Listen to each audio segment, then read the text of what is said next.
اب سے 28 برس پہلے یہ صادق گڑھ پیلس اپنے جوبن پر تھا. آج اس کی کیا حالت ہے، چلیے دیکھتے ہیں.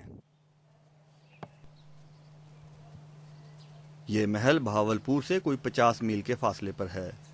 صادق گڑھ پیلس صرف 30 برس پہلے تک رنگ و نور کی ایک بہار تھا، لیکن اب ایک اجڑے دیار کا منظر پیش کر رہا ہے. محل کے باغات اجڑ چکے ہیں. محل کے مختلف حصے اب کھنڈرات میں تبدیل ہو گئے ہیں. یہ ایکچولی فیملی پراپرٹی ڈسپیوٹ ہوئی 84 میں جب گورنمنٹ نے اس کو آ کے ٹیک اوور کیا اور سیل کیا. اس کے بعد یہ اس کی ڈیٹیریشن اس واسطے شروع ہوئی کیونکہ گورنمنٹ نے اس کی ریپیئرز نہ رکھی، اس کی مینٹیننس نہیں رکھی اور اس کو لک آفٹر انہوں نے نہیں کیا. بس پولیس انہوں نے دروازے پہ بٹھا دی جو کہ ویسے بھی کچھ کام نہیں کرتی تھی. ان دنوں میں چوریاں بھی شروع ہو گئیں. سفید براق دیواروں والا دربار محل کا اندرونی حصہ ہے. یہ کبھی کرسٹل اور ہیرے سے جڑے ہوئے 8 ٹن وزنی فانوس سے جگمگاتا تھا. اب کڑی دوپہر میں بھی یہ اندھیرے میں رہتا ہے. پیلس کے اس ڈائننگ ہال میں کبھی بیک وقت 100 افراد کو سونے کے برتنوں میں کھانا پیش کیا جاتا تھا.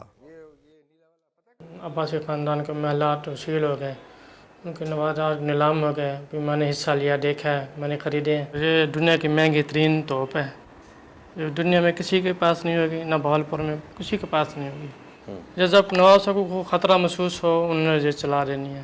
یہ ڈیکوریشن پیس ٹائپ ہے، توپ ہے.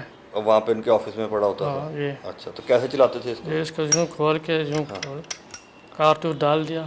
ٹھیک ہے، یہاں؟ ہاں، یہاں سامنے. اچھا، بند کر دیا اور ڈاکہ کھینچنا.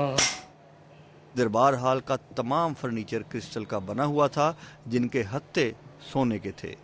اس فرنیچر میں سے اب ایک بھی کرسی نہیں بچی.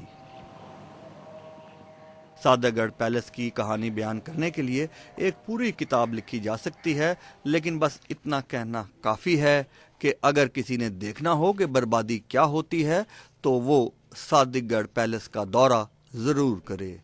علی سلمان، BBC، ڈیرہ نواب، بہاولپور.